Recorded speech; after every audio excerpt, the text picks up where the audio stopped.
Hello बच्चों, welcome to PRS the future academy. जैसा कि हम लोग बात कर रहे थे चैप्टर नंबर 10 तरंग प्रकाशिकी के बारे में, और इस चैप्टर का एक लेक्चर अभी तक हो चुका है जिसमें मैंने आपको प्रकाश की प्रकृति, तरंगाग्र और हाइगेंस का जो सिद्धांत था वो मैंने आपको बता दिया था डिटेल में। चूँकि आपकी क्लासेस काफ़ी दिनों के बाद हो रही हैं, गैपिंग थोड़ा ज़्यादा हो गया है, तो सबसे पहले मैं आज की क्लास में आपको हाइगेंस के सिद्धांत को रिवाइज करा रहा हूँ शार्ट में। फिर उसके बाद हम लोग पढ़ेंगे हाइगेंस के सिद्धांत से प्रकाश के परावर्तन की व्याख्या। ध्यान रखिए कि तरंग प्रकाश की जो आपका चैप्टर है इसमें से एक बड़ा ही इंपॉर्टेंट, दो बड़े इंपॉर्टेंट क्वेश्चन बनते हैं। एक कि प्रकाश के परावर्तन की व्याख्या हाइगेंस के सिद्धांत से, और दूसरा प्रकाश के अपवर्तन की व्याख्या हाइगेंस के सिद्धांत से। अगर आप प्रीवियस ईयर पेपर देखेंगे तो आपको हर एक साल के इंटरवल में आपको जरूर ये दिख जाएगा कि प्रकाश के परावर्तन या प्रकाश के अपवर्तन की व्याख्या हाइगेंस के सिद्धांत के अनुसार पूछी गई है। ठीक है, तो ये एक बड़ा इंपॉर्टेंट क्वेश्चन है, तो इसलिए इसको पूरा टाइम देंगे और आज के लेक्चर में पूरे ही डिटेल से बहुत ही अच्छे से डिस्कस करेंगे प्रकाश के परावर्तन की व्याख्या हाइगेंस के तरंग सिद्धांत के अनुसार। ठीक है, तो चलिए सबसे पहले देखते हैं कि हाइगेंस का सिद्धांत क्या था। देखिए, हाइगेंस के सिद्धांत के बारे में अगर बात करें तो हाइगेंस का जो सिद्धांत था उसको हमने 3 पॉइंट के रूप में पढ़ लिया था। और जो सबसे पहला पॉइंट था वो तो तरंगाग्र को लेकर था। तो तरंगाग्र क्या था?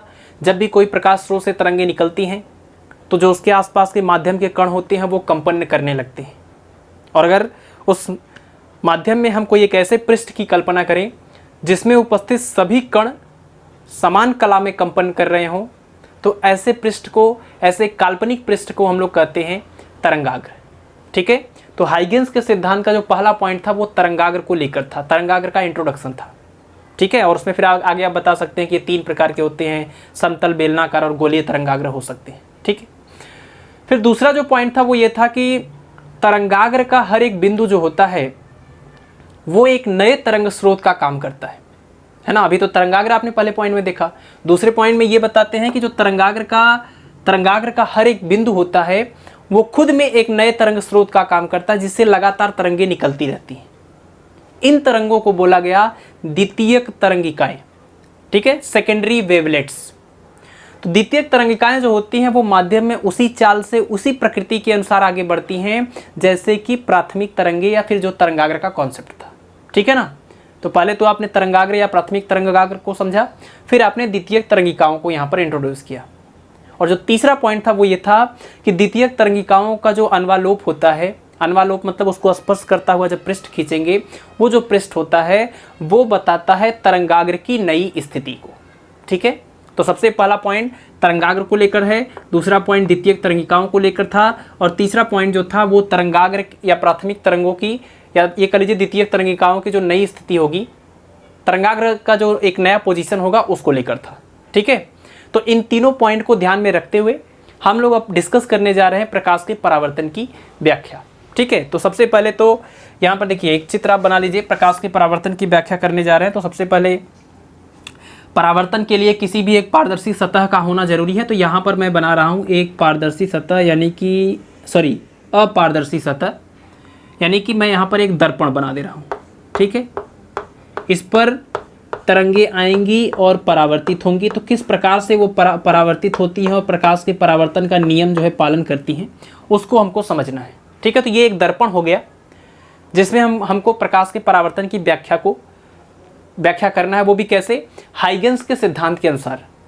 अब देखिए, हाइगेंस के सिद्धांत के अनुसार जब प्रकाश स्रोत से जो तरंगें निकलती हैं वो कैसे आगे बढ़ती हैं, तो वो एक तरंगाग्र के रूप में आगे बढ़ती हैं। तो हम मान ले रहे हैं कि इससे कुछ तरंगें, यहाँ से कहीं से कोई तरंगें निकली और तरंगाग्र के रूप में ये चलते हुए कहाँ पर जा रही हैं? इस अपारदर्शी सतह पर, यानी कि इस दर्पण पर। ठीक है, दर्पण का कोई नाम रख दीजिए। बहुत ही सिस्टमेटिक तरीके से और बहुत ही आराम से इस टॉपिक को हम लोग पढ़ेंगे। ठीक है, घबराना नहीं है कि आधे घंटे में जो है खाली प्रकाश का परावर्तन हुआ। प्रकाश के परावर्तन की ये व्याख्या अगर आधे घंटे में भी हो जाती है तो ये आप मनाइए कि खुशी की बात है। ठीक है, चलिए अब क्या करेंगे, इस सतह पर हम कोई इस तरह यहाँ से कोई तरंगाग्र ले आना है। मान लीजिए यहाँ पर कोई प्रकाश स्रोत है अनंत पर, और अनंत से जो प्रकाश स्रोत, जो तरंगे निकलेंगी वो किस रूप में जाएंगी? तो आप जानते हैं समतल तरंगाग्र के रूप में आगे बढ़ती हैं। तो हम मान लेते हैं कि कोई एक समतल तरंगाग्र है और ये समतल तरंगाग्र मैंने इस तरीके से बना दिया। यानी इधर से चलते हुए कोई ये समतल तरंगाग्र है ये। और देखिए ये एक पृष्ठ है, आपको लाइन के जैसा भले ही दिख रहा होगा क्योंकि आप साइड से दिख रहे हैं ना, अगर ऐसे आप फ्रंट पे देखते तो ये एक पूरा सतह है, एक काल्पनिक पृष्ठ जिसमें उपस्थित सभी कण कंपन की समान कला में होंगे, उसी को हम तरंगाग्र कहते हैं। तो ये कोई तरंगाग्र है। और कैसा तरंगाग्र है तो आप जानते हैं 3 प्रकार के होते हैं, समतल, बेलनाकार और गोली। तो ये समतल तरंगाग्र है। ठीक है, तो जो समतल तरंगाग्र है इसका भी कोई नाम रख देते हैं। चलिए इस पॉइंट को यहाँ पर इसको बोल दीजिए ए और इसको बोल देते हैं बी। यानी ए बी क्या है तो आप ध्यान रखिएगा, मैं यहाँ पर हर एक पॉइंट को लिखते जा रहा हूँ। इस चित्र में ए बी क्या है तो ए बी जो है वो एक समतल, और ये भी बताना है आपको कि ये कैसा है, आपतित है कि परावर्तित है। तो आपतित हो रहा है तो इसको बोलेंगे समतल आपतित तरंगाग्र। समतल आपतित तरंगाग्र है ये ए बी। ठीक है, चलिए अब आपने पढ़ा है कि तरंगाग्र के लंबवत जो रेखा, जो एक लंबवत रेखा खींची जाती है उसको हम लोग बोलते हैं किरण। किरण का मतलब होता है प्रकाश के चलने की दिशा बताने वाली एक रेखा। और वो कैसी होती है तो हमेशा तरंगाग्र के बिल्कुल लंबवत होती है।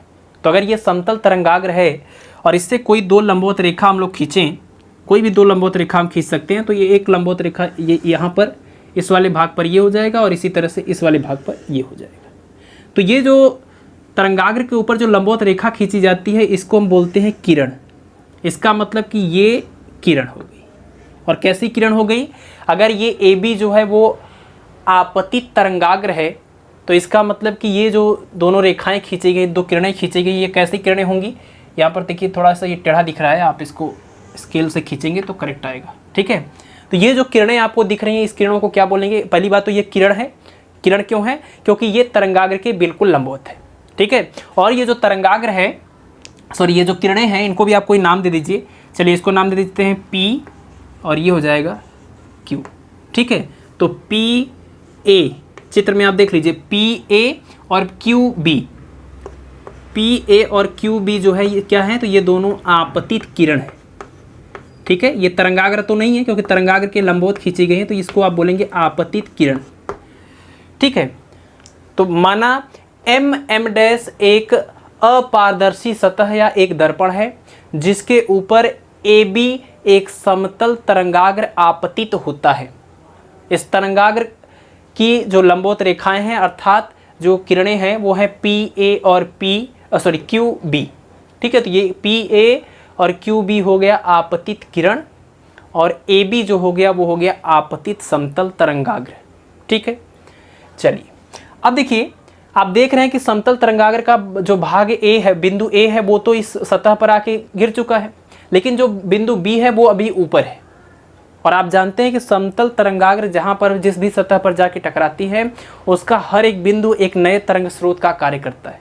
तो आप देखिए कि अगर ये समतल तरंगाग्र इस तरीके से है और इसका ये वाला भाग इस सतह से आके टकरा चुका है और धीरे धीरे अभी ये वाला भाग ऐसे ऐसे करके ये इस तरीके से नीचे जाएगा।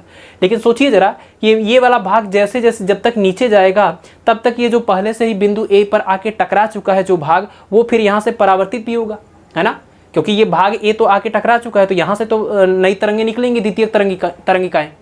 लेकिन भाग बी अभी ऊपर ही है, तो जब तक भाग बी यहाँ से नीचे पहुँचेगा और इसके नीचे पहुँचते पहुँचते यहाँ से जो तरंगें निकलेंगी वो आगे बढ़ जाएंगी।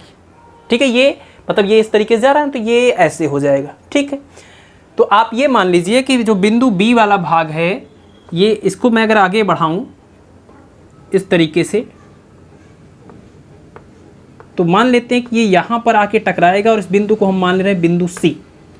यानी ये बिंदु बी जो है, इस तरंगाग्र ए बी का जो बिंदु बी है वो जब तक सी तक पहुँचेगा तब तक बिंदु ए और इसके अगल बगल ये जितने भी बिंदु हैं इन सभी बिंदुओं से जो द्वितीयक तरंगिकाएं निकलेंगी हाइगेंस के सिद्धांत के अनुसार, ठीक है, जो द्वितीयक तरंगिकाएं निकलेंगी वो भी परावर्तित होंगे, इधर ऊपर बढ़ चुकी होंगी। ठीक है, और आप ये भी जानते हैं कि द्वितीयक तरंगिकाओं की स्पीड वही होती है जो कि प्राथमिक तरंगिकाओं की होती है।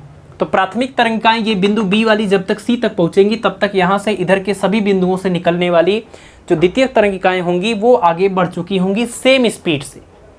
ठीक है, तो अगर मान लें कि इसकी जो स्पीड है वो है v, जो तरंग की स्पीड है वो है v, तो द्वितीयक तरंगिकाओं की भी स्पीड होगी v और प्राथमिक तरंगिकाओं की भी स्पीड होगी v।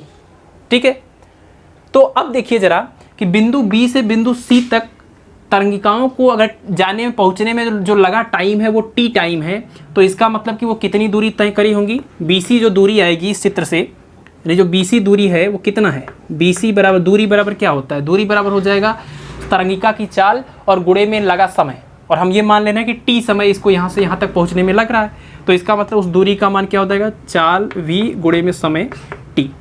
यानी बिंदु B से जो तरंगिकाएं C तक पहुँचेंगी तो उनको कितनी दूरी तय करनी पड़ेगी, v इंटू में t।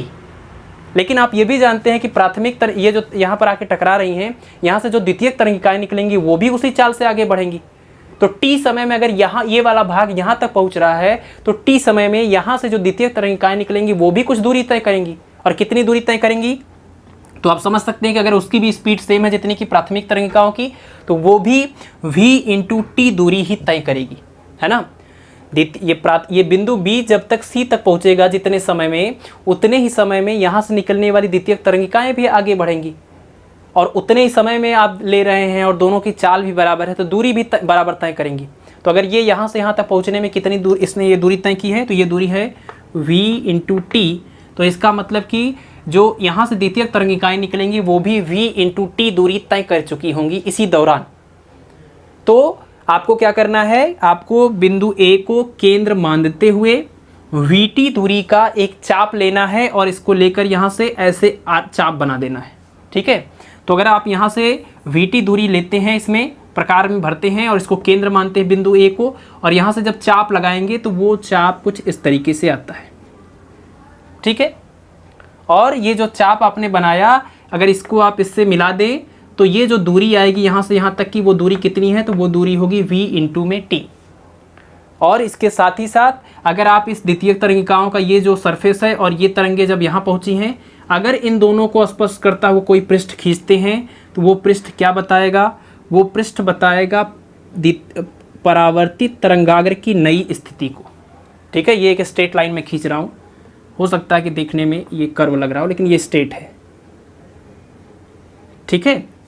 इसका मतलब कि ये जो AB नाम का एक आपतित तरंगाग्र था, इसका B वाला भाग जब तक C तक पहुंचेगा उतने ही समय में बिंदु A से जो द्वितीयक तरंगिकाएं निकलेंगी वो यहाँ पहुंच चुकी होंगी। ये जो मैंने यहाँ पर एक चाप लगाया था कितनी दूरी का, VT दूरी का, ठीक है, VT दूरी का।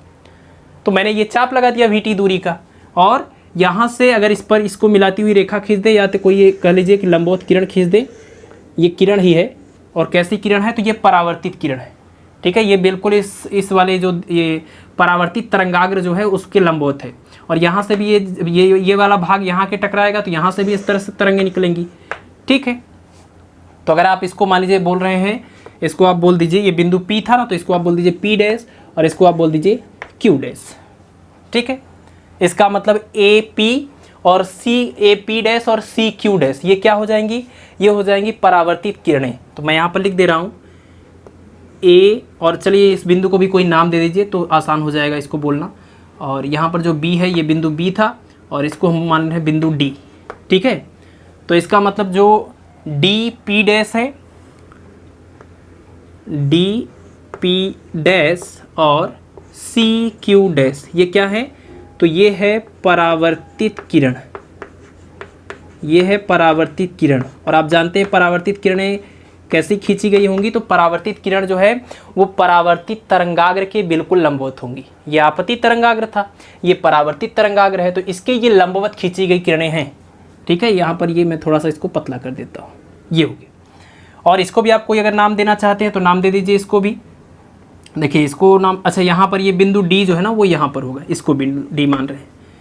तो बिंदु D से DC जो दिख रहा है आपको ना, वो DC क्या है, तो आप यहाँ पर लिख लीजिएगा DC जो सतह है, एक सरफेस है, और कैसा सरफेस है, ये एक परावर्तित सतह है, यानी कि समतल परावर्तित तरंगाग्र, ठीक है। एक बार मैं इसको पूरा कंप्लीट बता दे रहा हूँ, फिर से मैं एक बार दोबारा कर देता हूँ, ठीक है। तरंगाग्र, चलिए, तो DC जो है वो एक परावर्तित समतल तरंगाग्र है, और इसके लंबवत ये दोनों जो किरणें खींची गई हैं इसको आप परावर्तित किरण बोलेंगे।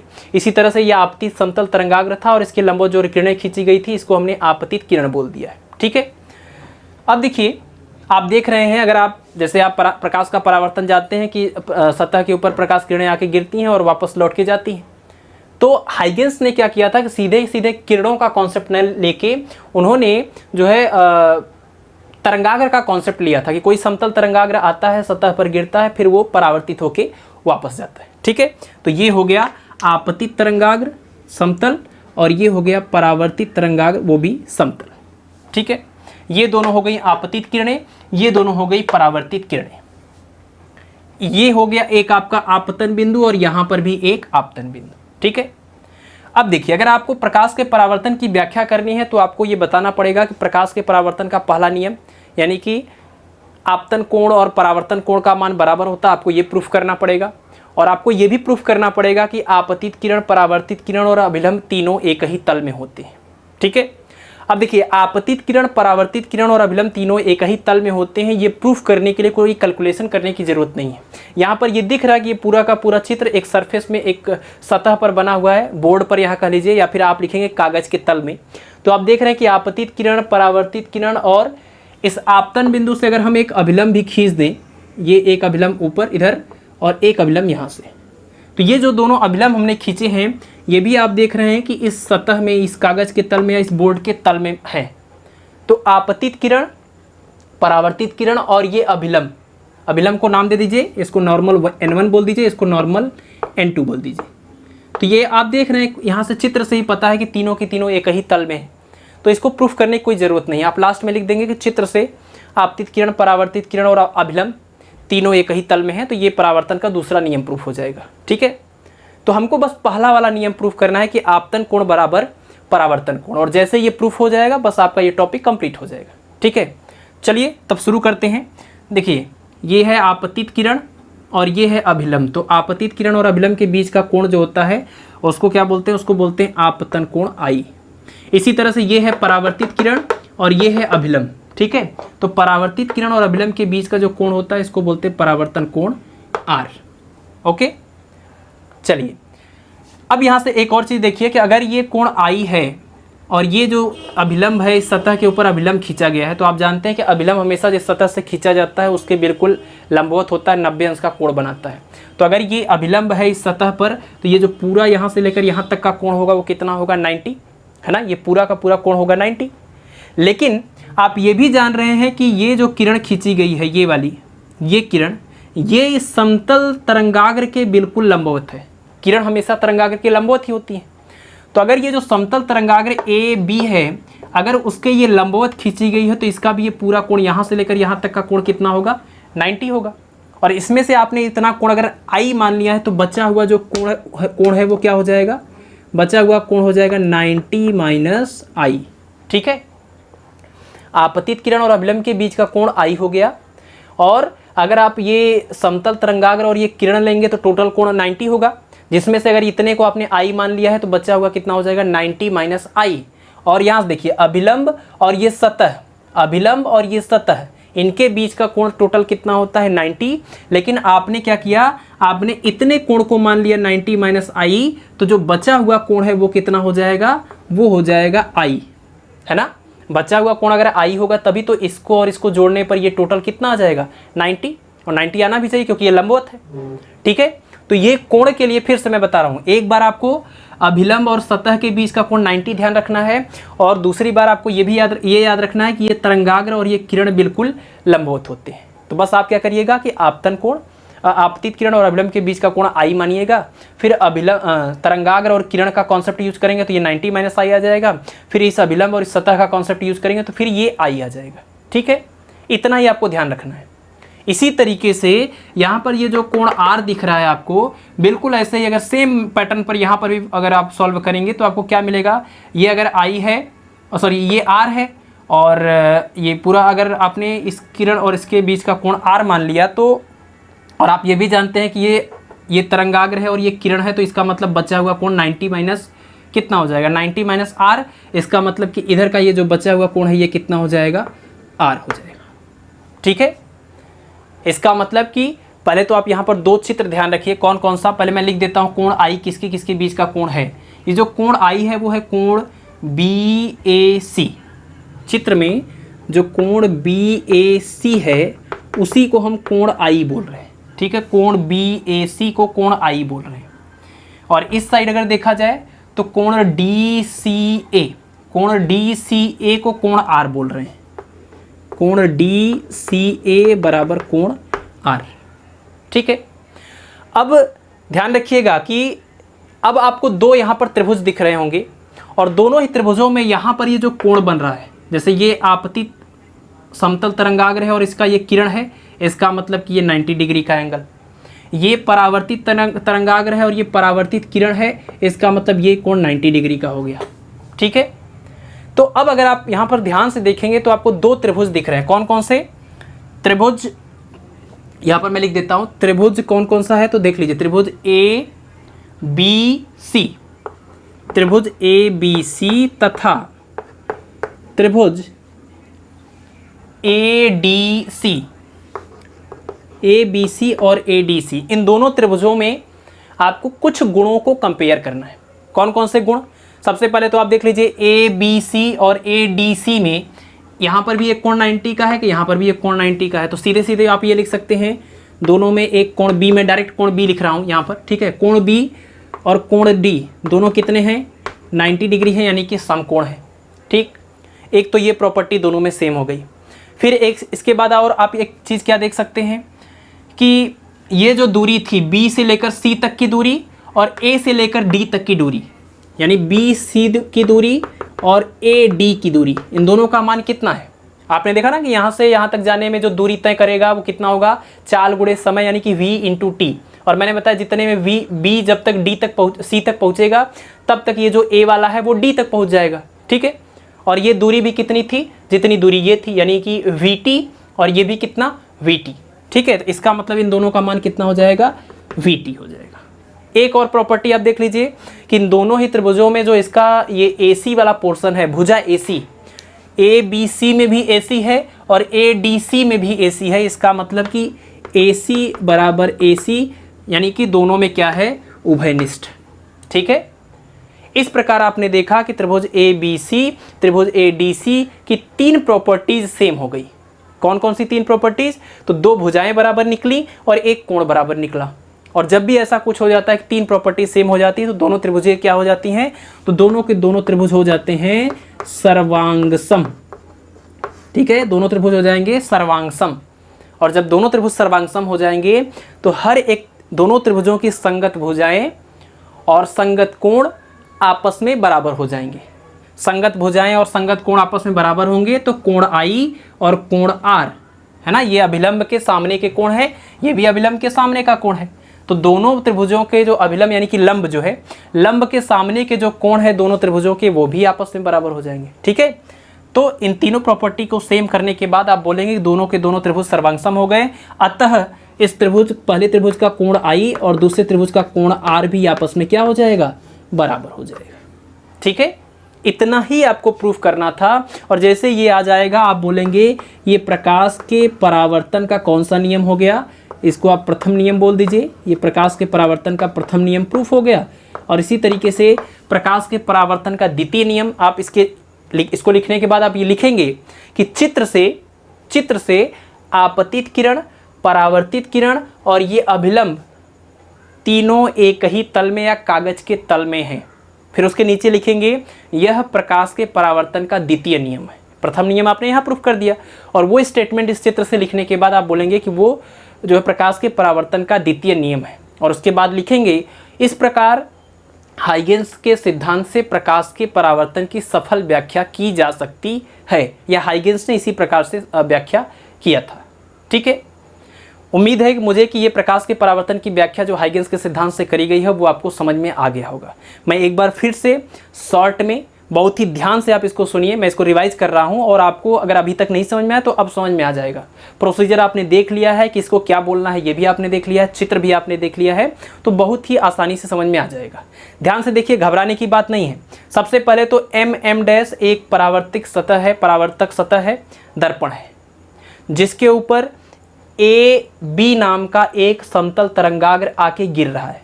AB, चित्र में देखिए A और B, ये एक समतल तरंगाग्र है जिसको मैंने रेड कलर से बनाया हुआ है, ठीक है। तो ए बी एक समतल तरंगाग्र है जो परावर्तक सतह एम डैश के ऊपर आके गिरता है। ए वाला जो भाग है वो इस दर्पण पर, इस सतह पर आके गिर चुका है, बी वाला भाग अभी ऊपर ही है। ठीक है, अब आप जानते हैं कि जो तरंगाग्र की लंबवत रेखा खींची जाती है उसको बोलते हैं किरण, और किरण जो है वो प्रकाश के या तरंग के चलने की दिशा को प्रदर्शित करती है। तो अगर ये आपतित तरंगाग्र है ए बी जो है वो असमतल आपतित तरंगाग्र है, तो इसके लंबवत जब रेखा खींचेंगे तो जो किरण बनेगी उस किरण को हम आपतित किरण भी बोल सकते हैं। ठीक है, तो इसके ऊपर लंबवत, इसके ऊपर यहाँ से दोनों के लंबवत रेखा हमने खींची, अर्थात क्यू बी या बी क्यू और पी ए, ये दोनों के दोनों क्या हैं, ये दोनों हो गए आपतित किरण। ठीक है, आपतित तरंगाग्र के लंबवत हमने खींचा आपतित किरण, और इसको आप यहाँ से यहाँ तक बना दिया और इसको आपने यहाँ तक लाए। अब आप देख रहे हैं कि ये तरंगाग्र का भाग ए पहुँच चुका है, लेकिन भाग बी अभी ऊपर है। तो भाग बी जब तक नीचे पहुँचेगा सी तक, तब तक यहाँ पर आप जानते हैं हाइगेंस का सिद्धांत कहता है कि हर एक ये जो समतल तरंगाग्र का हर एक बिंदु एक नए तरंग स्रोत का काम करता है। तो जब तक बी वाला भाग सी तक पहुँचेगा उतने ही समय में यहाँ से जो द्वितीय तरंगिकाएँ निकलेंगी वो भी तो आगे बढ़ेंगी, और कितनी चाल से आगे बढ़ेंगी, तो जितनी चाल से प्राथमिक तरंगें आगे बढ़ रही हैं। तो हमने मान लिया कि प्राथमिक तरंगें जो है वो v चाल से t समय लगा के b से c तक पहुंच सकती हैं, है ना। हमने माना कि ये b वाला जो भाग है यहाँ से जो तरंगाग्र है, तरंग पहुंची है, b से c तक पहुंचने में t समय लगाएगा और v वेग से चलेगा। तो कितनी दूरी इसको तय करना पड़ा b से c तक, तो दूरी बराबर चाल गुणे समय। तो जब आप निकालेंगे bc का मान, तो bc का मान कितना आएगा, v इंटू में t। तो उसी चाल से अगर द्वितीयक तरंगिकाएं भी आगे बढ़ती हैं तो द्वितीयक तरंगिकाएं भी v इंटू टी दूरी तय कर लेंगी आगे, और आगे किधर जाएंगी, तो इस दिशा में जाएंगी। लेकिन हमको परावर्तित तरंगाग्र या परावर्तित किरण की जो लोकेशन है वो पता नहीं, दिशा पता नहीं। क्या करेंगे, vt दूरी जो ये है b से लेकर c तक की जो दूरी है, b से लेकर c तक की जो दूरी vt है, उतनी ही दूरी यहाँ लेंगे और बिंदु a से उतनी ही दूरी का एक चाप लगाएंगे। ये देखिए मैंने एक चाप लगा दिया, ये वाला कर्व। ठीक है, तो vt दूरी का ही एक चाप लगाएंगे और इसको जब बिंदु C से मिला देंगे तो ये जो तरंगाग्र बनेगा, ये तरंगाग्र नई स्थिति को प्रदर्शित करेगा। इस तरंगाग्र की, ये जो आपतित तरंगाग्र था, अब जब ये परावर्तित होकर जाएगा तो उसकी इस नई स्थिति को ये प्रदर्शित कर रहा है। ठीक है, यानी अगर इस देखिए, यानी कि जो AB है वो आपतित तरंगाग्र था और जो CD है वो परावर्तित तरंगाग्र है, और इसके ऊपर हमने लंबवत रेखा खींची थी, इसको हमने बोला आपतित किरण। तो इसके ऊपर जब लंबवत रेखाएं खींचेंगे तो उसको बोलेंगे परावर्तित किरण।